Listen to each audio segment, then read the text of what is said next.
Mr. President, please, I have a question. I'm a Ghanaian. I live in Switzerland. And all my families live in Europe. Often, I get a call and I have to send money immediate. Because somebody have to go to hospital immediate. Or somebody have to pay his school fees, or somebody have to pay his rent. So, Mr. President, my question is, if my mom is sick and they bring my mom to the hospital, and Mr. President, you know, and we Ghanaians all, we know that if the hospital said you have to come and pay 2,000 Ghana or 1,000 Ghana for your mother's surgery,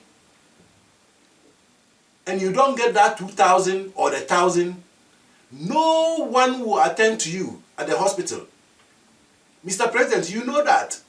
And we Ghanaians all, we know that no one, not even the nurses, will come closer to you for them even to invite the doctor in. They will not attend to you. So, Mr. President, I send 2,000 Ghana to Ghana. And then, Mr. President, you will take 1.75% from my 1,000 or 2,000. And then my sister will go and get the money, or my brother will go and get the money, because my mom is sick at the village and they went to the hospital nearby the village. You have to send the money through Momo so that they can get it and bring the money to the hospital. Then my mother can be operated. Mr. President, the Momo place also, you are taking 1.75. So in the end, you took 1.75 from where I send the money to in the bank, and then I get the money in the bank, and my sister is going to send it through Momo. You take 175 from there. Mr. President, you know the money is not 2,000 anymore. Or the money is not 1,000 anymore. And as you know, Mr. President, you know it. And we Ghanaians all, we know it. We know it. That if the money is not sufficient to 2,000 or 1,000, no nurse will even near my mother for the nurses to invite the doctor close to my mother. You know that.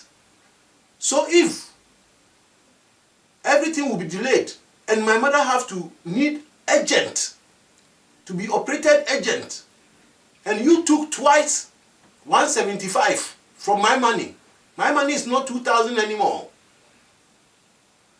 And the doctors will not attend to my mother. And if my mother passed away, Mr. President, do you know that is your fault? Do you know, Mr. President, do you know that is your fault? Maybe that is 2,000 Ghana. That is the only money I have. And I send it to my mother. And you took 2 times. One from the bank, you took 175.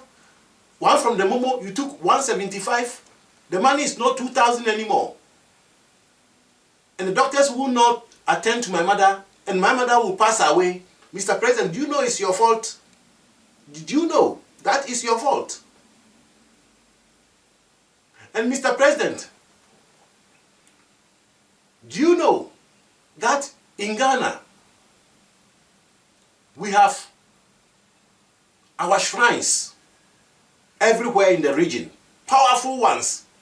Antwa is there, Ngopo is there, many more, they are in Ghana. Mr. President, a criminal who go and steal someone's money, take all his money from the person, come and then send the money through Momo to his friends, to his girlfriends, to his mother, to his family, because the money is huge. He stole from the person. And Mr. President, every Momo that he will send, you are taking 1 175 from that money. And the owner of the money will not have patience, and he feels hurt, because that is all the money he's doing business with, and this bad person went and stole the money. If this person will go to Antwerp and swear and play a wood, he or she will swear and play wood. Mr. President, and tell the shrine that anybody who will chop some of the money, my money that they stole, Antwa or Nugopo, deal with anyone who will be involved to chop some of my money. I put all these people into your hand, Antwa or Nugopo, deal with them. And you know, our shrines and the spirit in Ghana, if they want to work, they can work. You all know. Unless if they say, oh no, this we forget it. But if they say they will work, they will work. Mr. President, do you know you chop some of the money that the criminal went and stole from that person because he did a momo, and you took 175% from that money? Maybe he did a momo, 1,000 there, 1,000 there, 1,000 there. Each 1,000 you are taking 175. Mr. President, you chop some of the money. Mr. President, that is my common sense analyzing. But it makes sense.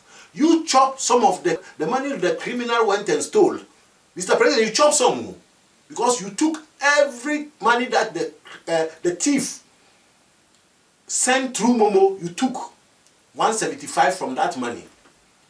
And what is so dangerous with it that, Mr. President, you are going to use this money to do the roads. You are going to use this money to make, they say what? To feed the schools, the school children, free education. You feed them. You use this money, some of this money, to pay your workers. So you involve many Ghanaians into this. And the person is going to Antwerp or Nwokbo, go and swear and play wood. Play wood means Ediabo or Kobodia.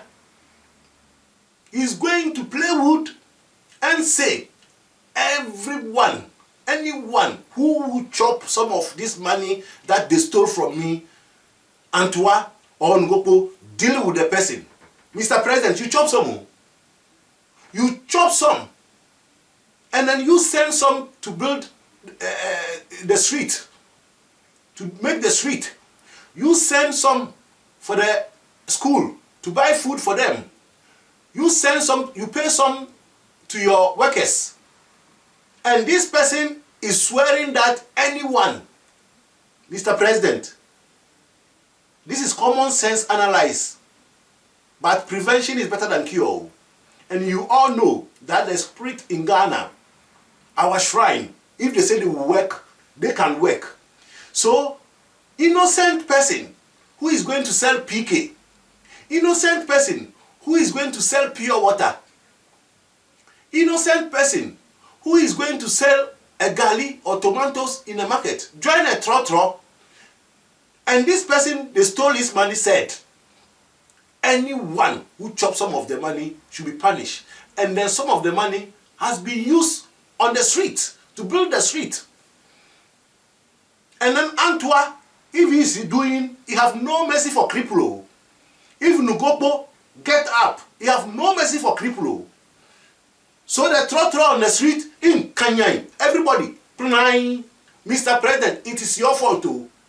It is your fault. Because if you did not take the tax from these criminals' money, all this will not happen. This is just common sense analyzing. But Mr. President, it's true. For this Momo transaction and the bank, please, can you withdraw it? Because it's not helping us at all. It will bring a lot of problem. It will bring a lot of problem. Mr. President, The way you are doing the things now is like recycling mixed with Jinabu. Mr. President, the way you are doing things now in Ghana is like recycling mixed with Jinabu. Because everywhere we will pass, if we go through the bank, you take 175%. We come to Momo, 175%. The one who received the money in the village, he have to send it to someone in Kumasi. You get 175%. So my 2,000, before my 2,000 will reach to the one in Kumasi, you took 3 times. One from the bank, one from Accra to village, and one from the village to Kumasi. Because maybe the one in the village, he have only contact with the one he have to send to Kumasi. I don't have the contact. My sister don't have the contact. Mr. President, this is my common sense analyzing I'm doing. But Mr. President, this tax, digital tax or whatever it is, please, adabraka, Mr. President, adabraka. Prevention is better than cure. And it's not going to help us. It's not going to help us. Somebody like me, I'm always running to help people in Ghana. And every little money that I will get to send to my families and my friends in Ghana, you will take 175%. And then if they take it to Momo, you take 175%. Mr. President, adabraka. Adabraka. This look like recycling mixed with Jinebu. No. Mr. President, this tax have to be out. Do us a favor. This tax have to be out. Prevention is better than cure. Antoa and Ngobo, they are very strong, and you know. My scared is the criminals. They will steal money, go and send it to Momo. Mr. President, your tax will take his part. You chop the money, and through you, a lot of Ghanaians will chop some. The sweet that they will pass some, it can affect them. The food that the students are eating in the school, it can affect them. The workers that you use some of the money to pay them, it can affect them. Mr. President, prevention is better than cure. PJKDAKA Korea.